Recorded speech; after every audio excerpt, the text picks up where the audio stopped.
by the Chiefs in recent years. Everyone's trying to keep up with Mahomes. Back-to-back Super Bowl appearances, they've hoisted the Lombardi, but their most recent trip, that stinging loss to Tampa. Kansas City trying to match the Patriots, Bills, and Dolphins as the only teams to reach at least 3 straight Super Bowls. The Chiefs drafted you into the league back in 2008. Brandon, how do they get back to the Super Bowl and win it again? They're definitely getting back this year. You know, when you have Patrick Mahomes under center, you have Travis Kelce on the offensive side of the ball, along with Tyreek Hill, they're going to get back. I don't think it's an AFC team that's suited to beat them in the playoffs. Regular season, yes, you might can get them, but in the playoffs, Patrick Mahomes and Andy Reid is tough. But for them to hold up that Lombardi trophy, they'll just have to keep Patrick Mahomes upright. When you give Patrick Mahomes time, he can make magic happen in the pocket or even outside the pocket. Just in the Super Bowl, if it was a head-to-head game with Kansas City having all their offensive line pieces on the offensive side of the ball, it would have been a totally different game. We can kind of get blindsided and forget how great this offense was because of what the Super Bowl left in our mouth and that sour taste it left in our mouths about the Chiefs. But let's not get it twisted. This is a great Kansas City Chiefs team that will get back to the Super Bowl. And if they can protect Patrick Mahomes, they will hold up that trophy this year. The Ravens, Bills, Titans among the teams in the AFC trying to prevent the Chiefs from getting that 3rd straight. Your other former team, the Chargers, in the division, are a lot of people's dark horse team this year, a surprising team that might make a lot of noise with Justin Herbert there in year 2. Are you one of those people? I was one of these people for the past few years, and the Chargers let me down so many times. So I can't go with the Chargers being a contender this year just because they have a couple moving pieces. Brandon Staley is he's going to be a great head coach for the Los Angeles Chargers, but he's bringing a 3-4 system back to a system where Gus Bradley just left and they ran a 4-3. So Tom Telesco have to revamp this roster to put the right pieces, in place to be successful. This year will be a fill-out year to see if these guys can fit this Brandon Staley system, but it's going to take them a year or 2 to get on the right page defensively. And on the offensive side of the ball, Justin Herbert, he has Mr. Lombardi being his offensive coordinator this year. This isn't the same offensive coordinator from last year, so we'll see if he has some growing pains or will the offense be catered to what he loves. So we just have to sit back and see how the Los Angeles Chargers will just lay it all out for their playmakers. And the other 2 teams in the division, the Raiders and Broncos, both with huge questions coming into the year. The Raiders need that defense to come together quickly. The Broncos. Hello and welcome into NFL Total Access alongside Steve Wyche and Tom Pelissero. I'm Omar Reese, and as mentioned, we have Mr. Brightside himself, former Pro Bowl corner Brandon Flowers, also here to help break down his old division, the AFC West killer, Killmonger haircut there. Brandon, welcome to NFL Total Access, man. Thanks for having me. And I'm loving these highlights that's being shown. It's taking 10 years off of my age. I feel 25 again. Thinking I might lace them up and go take the field today. We're excited to have you, Brandon. Half the league excited to be in Lake Tahoe this weekend for the American Century Championship, including Sean McDermott. He'll join us in just a little bit. Aaron Rodgers will also take part this weekend. Busy few days for him. Last night, he was teeing off against Tom Brady in the charity golf event, The Match. Rodgers, paired with Bryson DeChambeau, beat Brady and his partner Phil Mickelson. But when they saw an actual bear on the course, announcer Brian Anderson asked Rodgers if he'd be in uniform for the Packers when Green Bay plays the Chicago Bears this fall. October 17th, Packers-Bears. Any idea who's going to be there? Anybody who's going to be quarterbacking in the number 12 jersey? Yeah, I don't know, BA. We'll see. How about, won't we? How about September 12th then? Will you go for that one? What's that one? That would be the opener against the Saints. Oh. All cheesers rejoice. Yeah, I don't know, BA. We'll see. Okay. I know you're a Milwaukee guy. Oh, he was ready. Once again, Aaron Rodgers not diffusing the situation between he and the Packers. And to be fair, not pouring gasoline on it either. If you're looking at this, Brandon, from the perspective of someone in the locker room, what are you thinking about all this?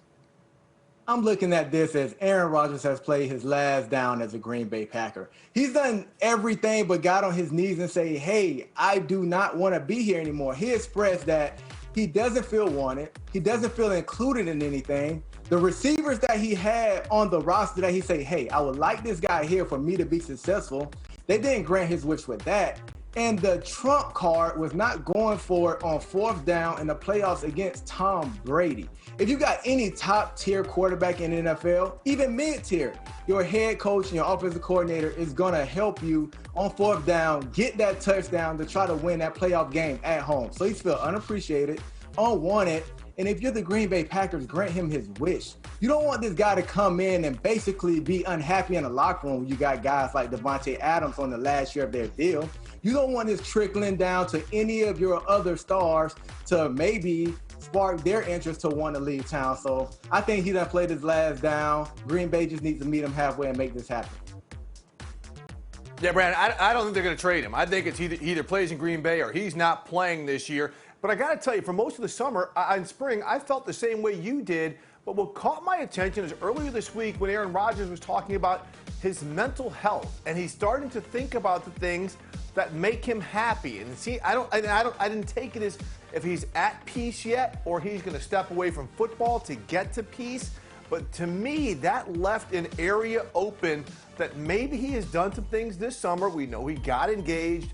We know he's been in the tropics and playing golf and things like that have made him prioritize the things in his life and come to some type of mental peace as to where playing football is something maybe he'll do again. He'll let certain things go to play for his teammates. So I'm kind of hung up in the middle, Tom, as to what's going to happen. Brandon raises a valid point in terms of whether or not this relationship can be sustainable. Even if Aaron Rodgers rejoins and plays for the Packers in 2021, is there any type of a long-term fix here? However, short-term, organizationally, you create a lot more problems than you solve by trading away Aaron Rodgers. We talk about the dynamic in the locker room.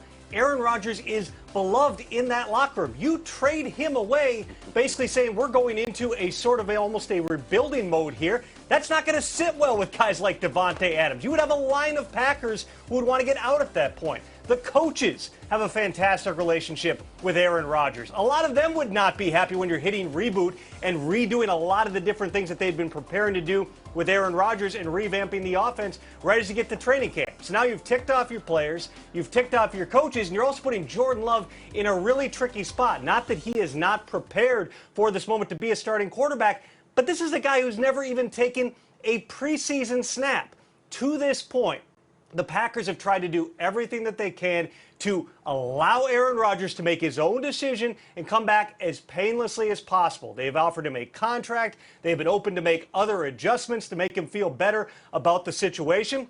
It comes down to, as it has for months now, how far Aaron Rodgers wants to push this. Does he show up on July 27th? Does he become a holdout? Does he announce his retirement? There's still a lot of different levers that he can pull, and you're talking about a very calculated individual who definitely has a plan, even if he's not going to share that during a celebrity golf match. Brandon, you alluded to that 4th down decision in the NFC Championship game. Aaron Rodgers, one of the most accomplished players, most dominant quarterbacks of his generation.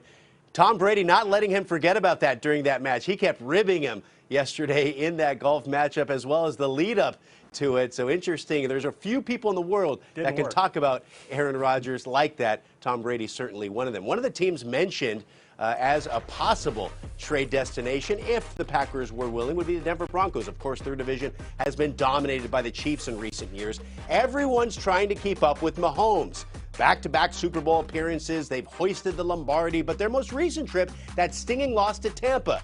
Kansas City trying to match the Patriots, Bills, and Dolphins as the only teams to reach at least 3 straight Super Bowls. The Chiefs drafted you into the league back in 2008. Brandon, how do they get back to the Super Bowl and win it again? They're definitely getting back this year. You know, when you have Patrick Mahomes under center, you have Travis Kelce on the offensive side of the ball, along with Tyreek Hill, they're going to get back. I don't think it's an AFC team that's suited to beat them in the playoffs. Regular season, yes, you might can get them, but in the playoffs, Patrick Mahomes and Andy Reid is tough. But for them to hold up that Lombardi trophy, they'll just have to keep Patrick Mahomes upright. When you give Patrick Mahomes time, he can make magic happen in the pocket or even outside the pocket. Just in the Super Bowl, if it was a head-to-head game with Kansas City having all their offensive line pieces on the offensive side of the ball, it would have been a totally different game. We can kind of get blindsided and forget how great this offense was because of what the Super Bowl left in our mouth and that sour taste it left in our mouths about the Chiefs. But let's not get it twisted. This is a great Kansas City Chiefs team that will get back to the Super Bowl. And if they can protect Patrick Mahomes, they will hold up that trophy this year. The Ravens, Bills, Titans among the teams in the AFC trying to prevent the Chiefs from getting that third straight. Your other former team, the Chargers, in the division, are a lot of people's dark horse team this year, a surprising team that might make a lot of noise with Justin Herbert there in year 2. Are you one of those people? I was one of these people for the past few years, and the Chargers let me down so many times.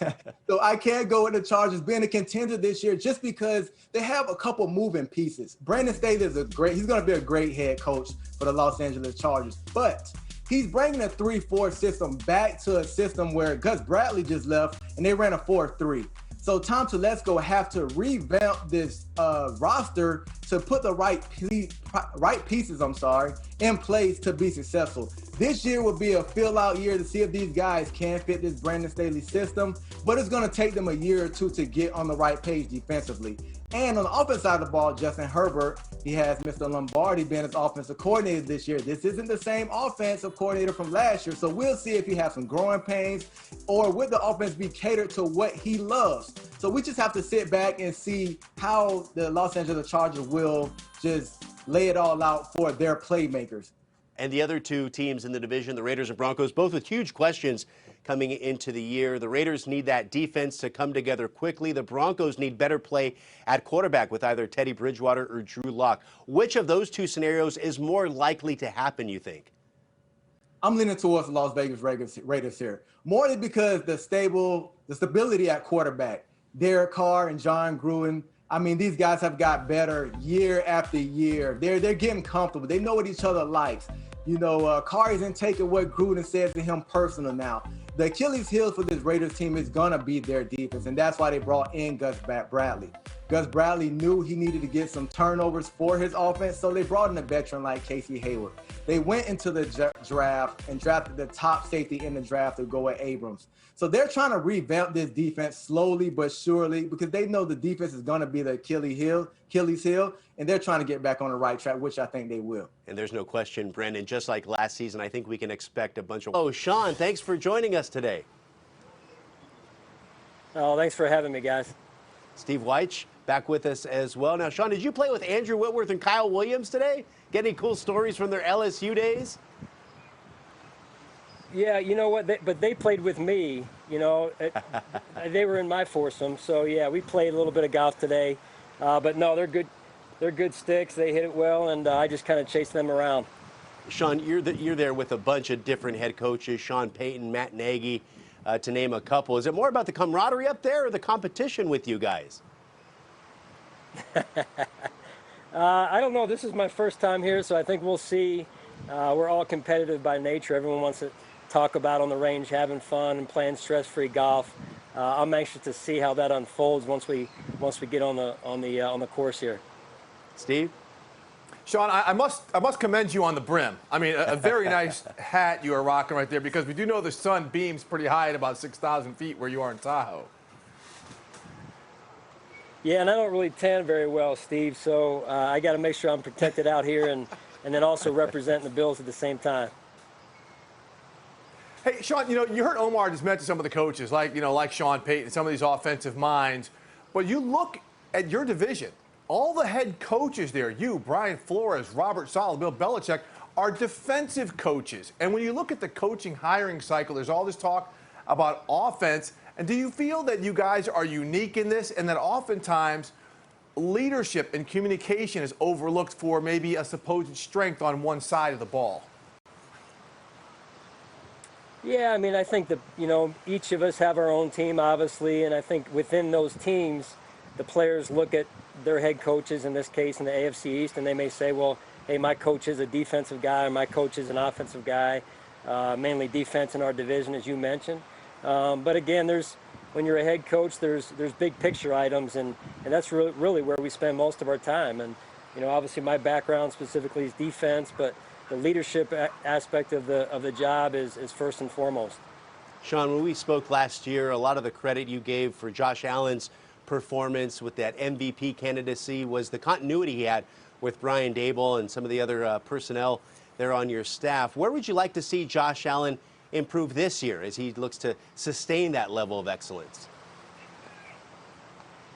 I mean, Josh has just done such an incredible job. He's wired the right way. He puts in a lot of time and effort, I can tell you that, when he's away from us in honing his craft and the work he puts in with Jordan Palmer. And so every year Josh has come back from the time off, he's gotten better, and he's worked on a couple of aspects in particular of his game. And so this year has been no different to this point. And then now that he's been away from us and as we head into camp, I'm anxious to see how he looks again and how he's improved in the time that we've been apart here over the last 4 or 5 weeks. Hey, Sean, this is Steve again. And you and General Manager Brandon Beane have not been shy in saying that Josh Allen is going to be your quarterback there for a long time. There's been talk of a potential extension with Josh before the season. Do you think that gets done, or do you think because you guys actually have him for another 2 more years, this will get done along the way during that time frame?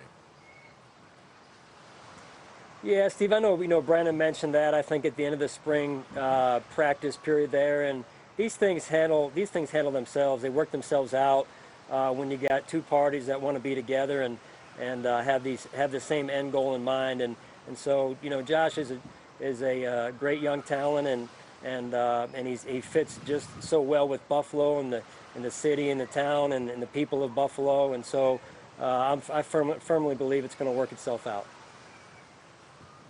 Sean, there's also an issue that every coach is going to have to face when training camp starts, and that's the whole vaccination issue, the COVID-19 vaccinations. And we saw your wide receiver, Cole Beasley, come out on Twitter and say he's not going to get vaccinated. He would actually rather die living the way he wants to live. Has that been addressed, or how do you plan to address that with your players when you get them all together in a couple weeks? Yeah, I mean, that's something that obviously our whole world has dealt with over the last year, and then since the vaccines have become available, now we're dealing with new decisions that we all have to make. And I think the best thing we can do is educate ourselves, build awareness, and then the individuals have to make their own decisions. And so we have to respect each and every one of the positions that are out there, and at the end of the day, do what's in the best interest of your situation specifically and the families that we're talking about here.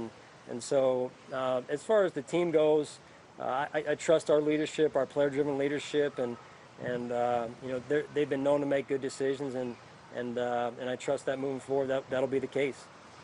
Sean McDermott, head coach of the Buffalo Bills, looking to defend that AFC East championship and win one more game, Sean, and get to the Super Bowl here in Los Angeles this season. Thank you again. And Well, Omar, there are 20 days until most teams open training camp, and at this point, 68% of players league-wide have had at least their first shot of the vaccine. That's in line with the general U.S. population, but actually about 15% higher than similarly aged men nationwide. There are 5 teams that have at least 85% of their players who have had at least one shot, and virtually all Tier 1 and Tier 2 staff are already fully vaccinated. Now, it's important to understand that the vaccine is not mandatory for players. It is mandatory for coaches and other staff to maintain their Tier 1 or Tier 2 status unless they get a special exemption. Monday represents a deadline of sorts. At that point, you would either need to have your second shot or your sole dose of the Johnson & Johnson vaccine, or else you're going to be operating under heavy restrictions in training camp that include masks, social distancing, daily COVID testing, and travel restrictions. Omar? Yeah, Tom, it'll be interesting to see how the normalcy for vaccinated players will influence those that are unvaccinated. Thank you, Tom. It's been 5 years since we've seen a winning football season for the Giants or Jets. Fans in New York running out of patience. Ownership right there with them for one of those teams, as explained in our latest Total Access Overtime. Mike Garafolo leading a discussion with David Carr, Kim Jones, and Cynthia Freeland on the state of New York. Here for Total Access Overtime, TAOT to its friends. And look, we've got a New York crew with us here folks who are familiar with the New York area teams, or in some cases may have even played for them. So I want to make this a New York football central discussion. And look, we have not had many of them of late. We certainly haven't had them late in the season because these two teams have disappointed the last couple of years. But there's reasons for optimism for both of them. So let's start with you, Kim. You cover both of these teams on a regular basis. Let's talk about the Giants and Jets, what they've done in the offseason, and your thoughts for maybe which of the two teams is going to be the more improved team in 2021.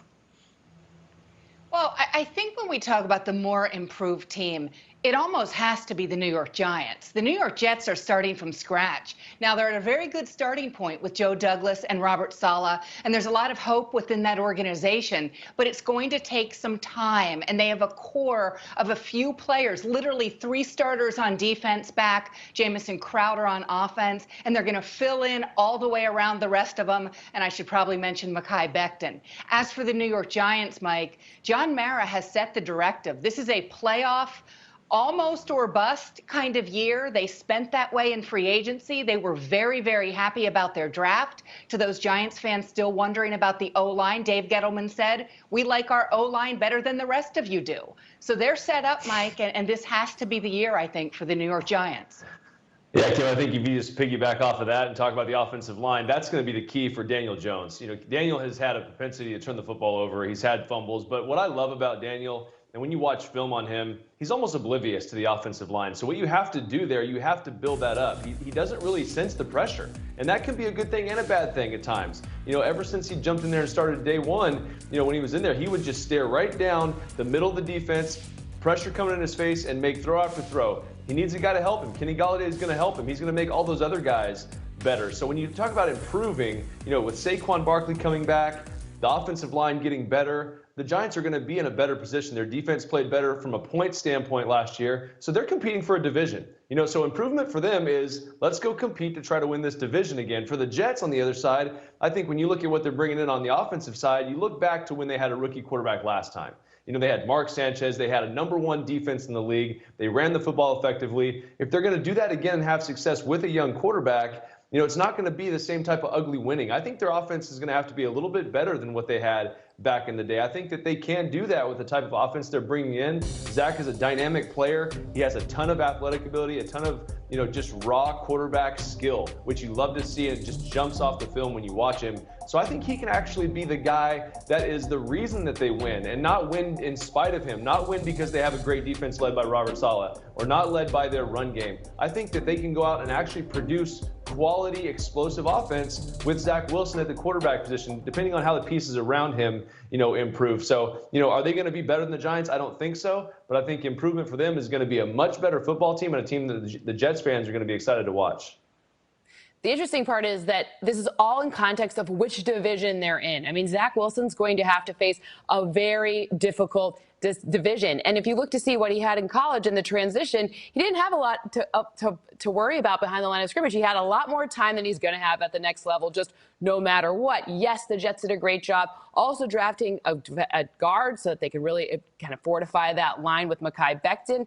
But if you look to see what's missing for the Jets, I don't know what's going on in their secondary. Their defense, they did a lot of free agent moves, but they didn't really do a lot to the defensive backs, which means teams are going to be able to pass against them. That's not going to be the case for the Giants. The Giants actually have a really nice set of defensive backs. They address their defense. I think the Giants are in a very achievable division. When I look to see Daniel Jones taking that next step forward, the possibilities for him behind that O-line, of course, they have a second year. They're playing together a little bit better. I think that maybe we like that. Maybe Dave Gettleman doesn't know how much I like his O-line. Maybe I could tell him later. But I think when you think about all the different passing options and Saquon Barkley and this division, I think the Giants win more games than the Jets.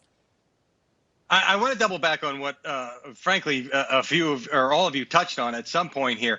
To me, that Giants season last year was about establishing a new culture, really getting them to understand, you know, why did we win the games that we won and why were we competitive in some of those other games? Well, now it's not just going to be a learning lesson. It's not just going to be about, well, here's how many close games we were in. It's going to be about how many of these games are we going to finish? How many of these games are we going to win? It is, as Kim talked about, a playoffs or bust almost mandate from John Mara that we've seen in the past before. And you can start to sense that Mara's patience has run extremely thin, and it's not just going to be about moral victories or really starting to show up and compete. Now, that being said, I do want to go back to David. You talked about, starting things with Zach Wilson. Would that be, in your mind, a successful season for the Jets if all of a sudden they started to be at least more competitive and maybe won a few games? I mean, I don't think anybody's expecting them to be a postseason team, but is it almost an intangible thing for them that you could maybe see on the field start to develop and say, all right, yeah, the Jets are on the right path heading into 2022? Yeah, you for sure can see it. I think that everyone, we talk about the eye test all the time. And when you watch an offensive player, you watch a quarterback play, you can tell if they're moving the football effectively. We watched the 49ers for the last couple of years. They've gone through injuries, but they always had a chance on offense, regardless of who was back there. And I think you're going to get the same thing with the Jets. Now, it might not look as nice as Kyle Shanahan's polished 49ers offense, but this thing is going to be in the same mold. They're going to utilize play action like we just saw. Zach Wilson has enough ability to kind of buy time and make plays outside the X's and O's when it's not always going to be perfect, especially if you are a Jets fan. They know that it always hasn't been perfect, but he has the raw ability to kind of take your team above the X's and O's and transcend what they can normally do inside that offense. So I think from that standpoint, it's going to be exciting to watch. I'm going to watch Jets games. I mean, let's be honest. How many times have we really tuned in to watch Jets games in the last couple of years, unless you're covering the team like you guys have been? But I think that I want to see what Zach is going to look like inside this offense, because this offense has quite honestly taken the league by storm, and it's been very effective. And I know they don't have the personnel as some of the other teams that run it, but they're going to be a team that can actually move the football and score points. So I'm excited to see how that pairs with Robert Saleh's defense. And so if you're a Jets fan, you got to be pumped about that.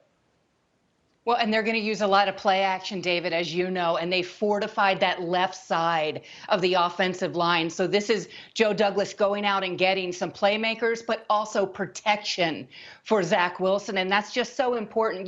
We are going to measure this Jets season in ways that numbers folks, Cynthia, might not be as comfortable with. We are going to measure this Jets season in terms of hope.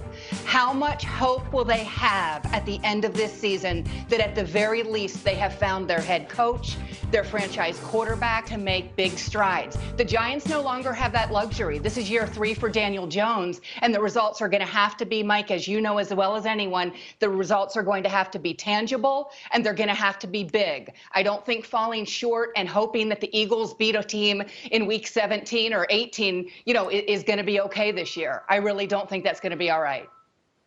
I don't think that was all right with them to begin with. And I need to figure out a hope metric, because I heard a really good report that you made about how many players showed up to this Jets kind of OTA situation. You talked about it, and that really does show you it's not a super tangible number for numbers folks like me, but it does show you that there's a lot of hope already in the building. It seemed like players are excited to get back. It seemed like Robert Saleh has invigorated and kind of given a new life to this whole situation. And you talk about play action, and you talk about bringing in passing concepts. Well, you also brought in the opportunity for, Zach Wilson to make this his team with his head coach and with, Joe Douglas, who it's kind of his first full season, right? So at the end of the day, when you're talking about hope and you're talking about the dynamic there, I think we are kind of seeing that measurement, just how many players are showing up and how many players are engaged. Yes, and the Jets have a slightly tougher schedule if you go by strength of schedule from last year. I know that's not a perfect way to do it, because certainly we expect the NFC East to be better, in large part because it's a lot difficult to be much worse than they were. But I want to double back with Kim, because Cynthia talked about that hope metric. And if you look at Adam Gase into Robert Saleh and the injection of energy in the building, that hope metric's already got to be rising up for the Jets. I mean, can you sense it already, having been around there a couple times this spring? Yes, you can. And you can sense it when you talk to players on Zoom. Listen, Robert Saleh is someone who likes to connect with his players. That simply was not Adam Gase's strength, and the Jets paid for it in many, many ways. They were not a team that was in sync at times. We saw that with, the zero blitz against the the Raiders, right? Wasn't that against the Raiders, David? Mm-hmm. Yeah, and it was an ugly play. And David, do you remember? And you heard Marcus May, who's not he's a leader, but he's not necessarily I got to talk about this kind of guy. He couldn't help himself after that, and good for him. So he's still around, by the way, and the head coach and the defensive coordinator are not. Yes, there's a big difference in terms of connection. Cynthia, you noted my report. It was more than 80 players showed up for voluntary workouts. That's almost outrageous at such a high number. And I know 80, 100, I was close. Robert Saleh were absolutely thrilled. In a year where the NFLPA is trying to tell players to stay away, no, these players were blowing through that stop sign. So certainly a good sign there. This was fun. It's nice to talk about the teams in the biggest market in the league.